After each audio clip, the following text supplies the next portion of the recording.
Rebecca and Claire had known each other since they were kids. They shared years of laughter, family gatherings, and adventures, a bond that seemed unbreakable. So when Claire got engaged to her longtime boyfriend, Rebecca was over the moon, thrilled for her best friend, and eager to be part of her special day. Claire didn't just ask her to attend the wedding, she asked her to be her maid of honor, a role Rebecca accepted with all her heart. Rebecca wasn't just a friend, she was a master planner, someone who could take even the most scattered of ideas and turn them into an organized, beautiful event. She dived in with enthusiasm, taking on tasks like finalizing the guest list, coordinating the catering, designing the seating chart, even planning every little detail, from flower arrangements to Claire's favorite song list for the dance floor. She wanted everything to be perfect, to reflect the love and joy she felt for her best friend. But as the weeks passed and the wedding day loomed closer, things began to change. The joy and excitement that once filled every conversation about the wedding began to fade, replaced by stress and nitpicking. Claire started acting less like her friend and more like a demanding client. Every small decision became a crisis, and every choice Rebecca made was met with criticism. First, it was the flowers. Claire decided she didn't like the arrangements Rebecca had painstakingly organized. Then it was the table settings, followed by the food, the lighting, the music. Every element became a source of conflict. Rebecca tried to stay patient, reminding herself that Claire was just stressed. But her friend's demands became increasingly unreasonable, and she began to nitpick over things Rebecca couldn't control. One day, after Rebecca had spent hours organizing a food tasting with Claire's chosen caterer, Claire complained that the menu options didn't have the wow factor she wanted. Frustrated but determined to please her friend, Rebecca agreed to make adjustments. However, Claire's demands only intensified. Soon she was making biting remarks, treating Rebecca like a hired planner rather than her lifelong friend.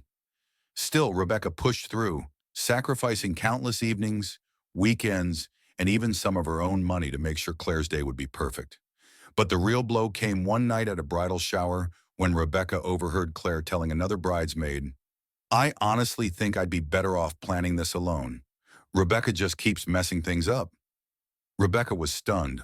All the work she'd poured into the wedding, every late-night call, every vendor appointment, all the effort and love she'd put into making Claire's day perfect, had been completely unappreciated. Claire didn't see her friend's dedication or sacrifices. She only saw flaws. The hurt and resentment that Rebecca had bottled up over the past few weeks bubbled to the surface. She realized that Claire didn't see her as a friend, but as someone there to serve her. That night, Rebecca made a decision. She called Claire the next morning, keeping her tone calm and professional. "I've been thinking about what you said," she began, masking her pain behind a businesslike tone. "And I think you're right. Maybe I'm not the right person to help with your wedding." Claire was silent for a moment, stunned. "Wait, what are you saying?" She finally managed, a hint of panic in her voice. But Rebecca was firm. "I'll attend the wedding, of course," she replied coolly. "But from now on, I think it's best if I step back and let you handle things." Claire didn't seem to take Rebecca's resignation seriously, brushing it off with a dismissive, "Fine, I'll manage it myself." But as the days went on and Rebecca was no longer there to coordinate every detail, Claire began to understand just how much she had relied on her best friend. Suddenly, Claire was overwhelmed by the responsibilities that Rebecca had been shouldering without complaint. Vendors started calling her directly, asking for decisions on contracts and schedules. The florist needed final approval on the bouquets, the caterer wanted confirmation on the menu, and the seating chart, which had been a meticulous balance of family dynamics and friendships, was left undone. Claire had no idea where to begin. The closer the wedding got, the more things seemed to spiral out of control. The DJ didn't have her song requests, the florist cut back on the flowers due to lack of direction, and the caterer limited the menu options when Claire missed the deadline for adjustments. At the rehearsal dinner, Claire was visibly distressed. She was juggling details, answering vendors' questions, and attempting to handle every last-minute request. Her frustration built with each small disaster, but she couldn't find a way to fix it. She had expected the wedding to be the fairy tale she had always dreamed of, but now it felt like a chaotic mess. She realized that without Rebecca's steady hand, the plans were unraveling, and there was nothing she could do to stop it. By the night before the wedding, Claire's pride had completely faded. She called Rebecca in a state of panic, her voice trembling with regret. "Rebecca, please, I need you," she pleaded. "I'm so sorry. I didn't realize everything you were handling." Rebecca, though still hurt, agreed to help, but she set firm boundaries. She would step in and do what she could, but Claire had to trust her entirely. No more last-minute changes, no criticisms. Claire, humbled and desperate, agreed. The next morning, Rebecca returned, immediately setting things in motion. She reorganized the seating chart, called the florist, adjusted the catering options where possible, and tried to salvage the music selections with the DJ. The wedding went forward, but with some unavoidable hitches. The floral arrangements were sparse, and the DJ's playlist was a generic mix. And as the bride stood under the lights, she knew it wasn't the flawless day she'd envisioned. But Claire's disappointment was tempered by a newfound appreciation for her friend. After the wedding, Claire pulled Rebecca aside, her eyes filled with tears. "I don't know how to thank you," she whispered. "I don't deserve your help, not after how I treated you." Rebecca accepted the apology, but knew things would never be quite the same. Their friendship had been tested, but the wedding had taught both of them valuable lessons. Claire realized the importance of gratitude and humility, understanding that her friend had been there for her not out of obligation, but out of love. Rebecca, in turn, had learned to set boundaries and protect her self-worth, even with those closest to her.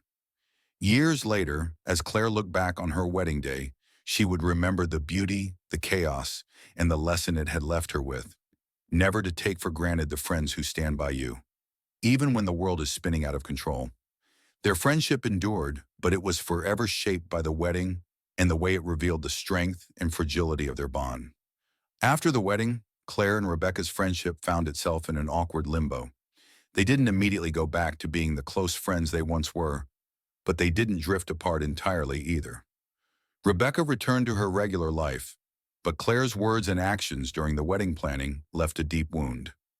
It was difficult for her to ignore how unappreciated she'd felt after all she'd done to make Claire's day perfect. On the other hand, Claire struggled with guilt. She had realized far too late how much Rebecca had sacrificed for her, and she couldn't shake the remorse she felt for taking her best friend's kindness for granted.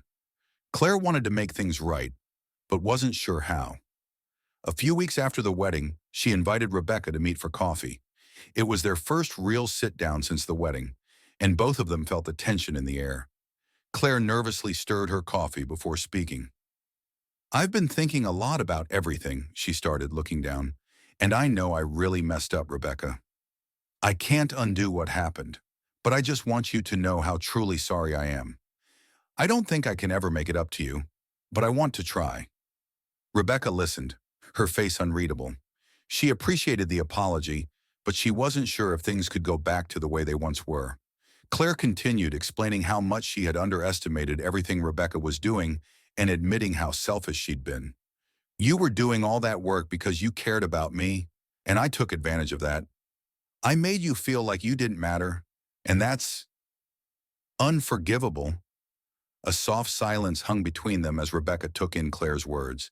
She could see the genuine remorse in Claire's face, and she knew this apology wasn't just a formality.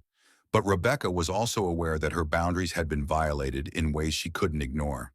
Taking a deep breath, she replied, "I appreciate you saying that, Claire. I do, but I also realize something through all this.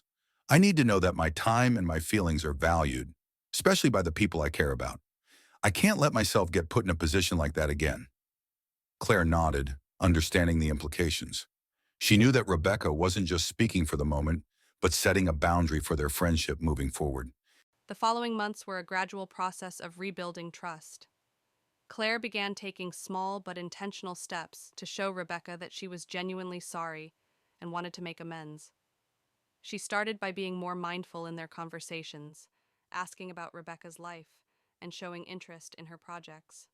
She also made an effort to support Rebecca, attending events she organized and offering her help wherever possible, without demanding anything in return.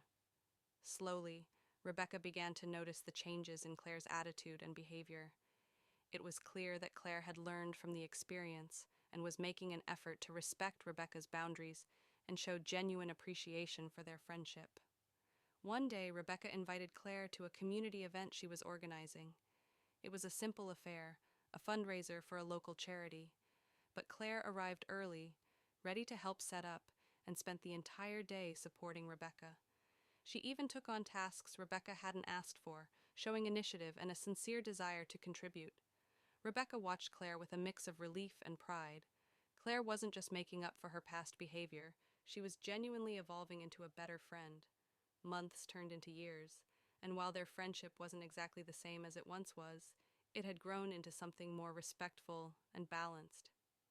Both of them had learned to communicate better, and Rebecca became more comfortable setting boundaries, not just with Claire, but in all her relationships.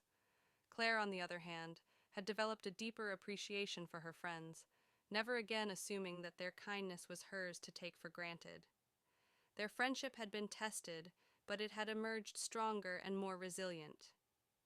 Years later, at a gathering with mutual friends, Claire would laugh as she recounted a story about her wedding day, freely admitting that it had been a beautiful mess. "If it weren't for Rebecca, it would have been a disaster," she said with a smile, glancing at her friend across the room. The memory of that turbulent time had transformed from a source of pain into a reminder of how far they'd come. Rebecca raised her glass in a small toast, acknowledging Claire's words with a grin.